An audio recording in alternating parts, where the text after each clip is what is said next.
नमस्कार, मेरा नाम है जगदीश बत्रा और आज के इस वीडियो में हम यूपीएससी के बारे में कुछ बातचीत करने वाले हैं। ये यूपीएससी एक कितना बड़ा चक्रव्यूह है, वो ये 5 से 7 मिनट के इस वीडियो में आप समझ जाइए। यूपीएससी को समझने के लिए सबसे पहले हमें ये समझना होगा कि यूपीएससी है क्या। ज्यादातर लोग ये समझते हैं कि यूपीएससी अपने आप में एक परीक्षा है, तो वो एक मिथ है। यूपीएससी एक संवैधानिक संस्था है, कॉन्स्टिट्यूशनल बॉडी है, जो पूरे भारतवर्ष में बहुत सारे गवर्नमेंट पदों की नियुक्ति के लिए होने वाली परीक्षाओं का आयोजन करती है। यूपीएससी की सबसे मेन परीक्षा, सबसे बड़ी परीक्षा जो होती है, उसे सिविल सेवा, सिविल सर्विस एग्जाम कहा जाता है, जिसके थ्रू आईएएस, आईआरएस, आईपीएस जैसे बड़े पदों के अफसरों की नियुक्ति होती है। अब ये सिविल सर्विस सेवा के ऊपर हम थोड़ी सी बात करते हैं। इसकी एग्जामिनेशन पैटर्न क्या है और ये किस तरह से होती है। तो सबसे पहले ये 3 स्टेजेस में होती है, प्रीलिम्स, मेंस और इंटरव्यू।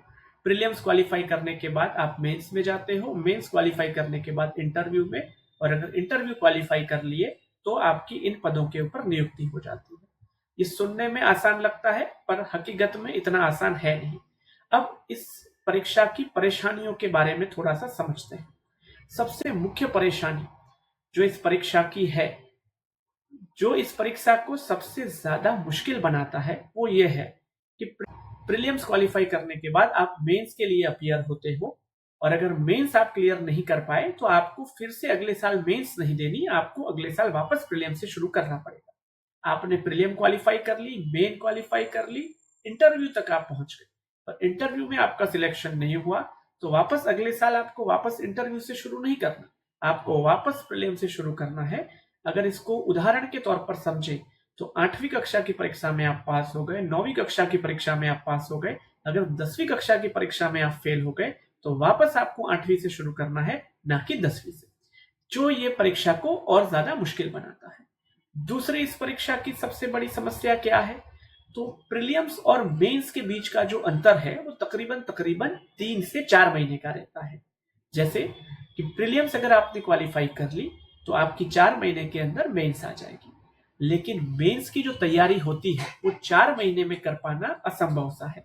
कम से कम 15 महीने का समय मेंस की तैयारी को लगता है।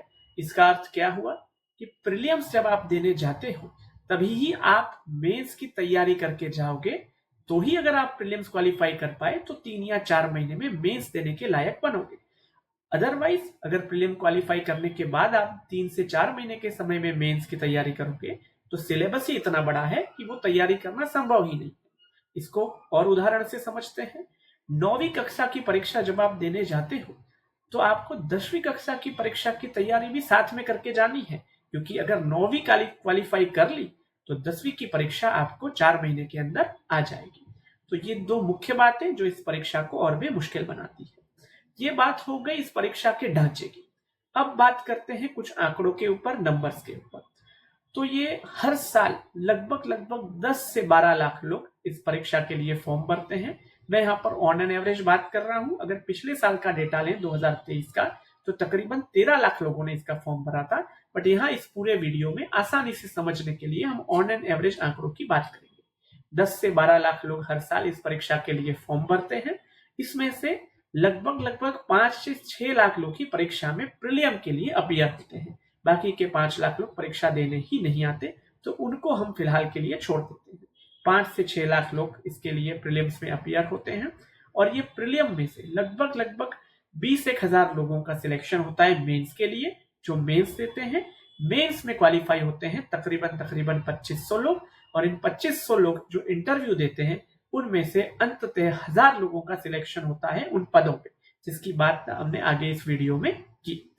अब आप अगर आंकड़ों को कंपेयर करेंगे तो अंततः 1000 लोगों का सिलेक्शन हुआ, और जो शुरुआत हुई थी वो हुई थी 5 से 6 लाख लोगों से। अगर आप 5 लाख में से 1000 लोगों को सिलेक्ट करने का रेशियो पकड़े तो ये होता है 0.2%। तो ये कितना कम इसका रिजल्ट है, ये अपने आप में इस परीक्षा की मुश्किल को दर्शाता है। इस बात को अगर हम उदाहरण के तौर पर समझें तो जो परीक्षा केंद्र होते हैं यूपीएससी प्रीलियम के, जो एग्जामिनेशन सेंटर होते हैं, तकरीबन तकरीबन 800 से 1000 लोग एक एग्जामिनेशन सेंटर के ऊपर प्रीलियम देने के लिए आते हैं। लेकिन इसका अर्थ ये हुआ कि शायद बहुत सारे एग्जामिनेशन सेंटर ऐसे होते होंगे जिनमें से एक भी बच्चा अंततः सिलेक्ट नहीं हुआ, क्योंकि 5 लाख में से 1000 लोगों को सिलेक्ट करना होता है। तो कितने सारे लोगों का समय, कितने सारे लोगों का रिसोर्सेज, पैसा व्यर्थ हो गया, इसके ऊपर सोच विचार करना चाहिए। इसमें दो आंकड़े हैं, एक वो 4,99,000 लोग जो क्वालिफाई नहीं कर पाए, और एक वो 1000 लोग जिन्होंने क्वालिफाई कर लिया। हम दोनों के ऊपर बारी बारी से आते हैं। उन 4,99,000 लोगों का जो मैं ऑन एन एवरेज पकड़ रहा हूँ, जो क्वालिफाई नहीं कर पाए, उन्हें गवर्नमेंट की तरफ से कोई जॉब या कोई पोस्टिंग नहीं मिलती। न जाने उन्होंने अपना कितना समय, कितने पैसे, कितने रिसोर्सेज इस परीक्षा के पीछे व्यर्थ कर दिए। तो क्या वाकई में ये जायज है? ये तो बात हो गई उन लोगों की जिनका सिलेक्शन नहीं हो पाया। अब हम बात करते हैं उन 1000 लोगों की जिनका सिलेक्शन हो गया। क्या वास्तव में गवर्नमेंट इस परीक्षा के बाद वो कैंडिडेट को पाने में हासिल हुई जिसकी चाह गवर्नमेंट को थी? शायद नहीं, क्योंकि अगर ऐसा होता तो आए दिन हमें आईएएस आईपीएस अफसरों के घपले सुनने को नहीं मिलते। आज इस आईएएस के घर से मिले 80 करोड़, आज इस आईपीएस के घर से मिले 50 करोड़। सभी लोग ऐसे नहीं है, लेकिन इतनी रिगोरस एग्जामिनेशन पैटर्न के बाद जहां आप 5 लाख लोगों का इतना समय, इतने रिसोर्सेज व्यर्थ करके 1000 लोगों को चुनते हो, और उन 1000 लोगों में भी आप वही उन लोगों को नहीं चुन पाए जिसकी चाह आपको थी, उसमें से एक भी व्यक्ति अगर गलत आ गया तो फिर इस एग्जाम का अर्थ ही क्या हुआ? इसका मतलब परीक्षा प्रणाली में अपने आप में कुछ खामियां हैं जिसे सुधारने की जरूरत है।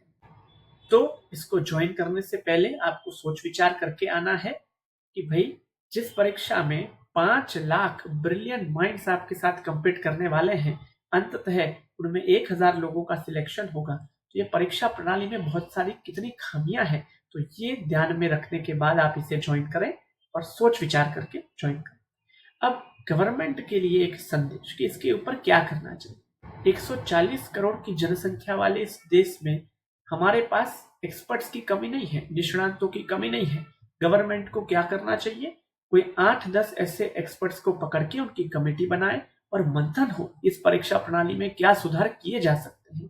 क्योंकि दो तरह के नुकसान हो रहे हैं। एक तो जो सिलेक्ट नहीं हो रहे हैं, उनके आपने रिसोर्सेज, उनका समय और न जाने क्या क्या बर्बाद कर दिया, और जो सिलेक्ट हो रहे हैं वो भी आपको वो कैंडिडेट नहीं मिल पा रहे हैं जिसकी चाह आपको थी।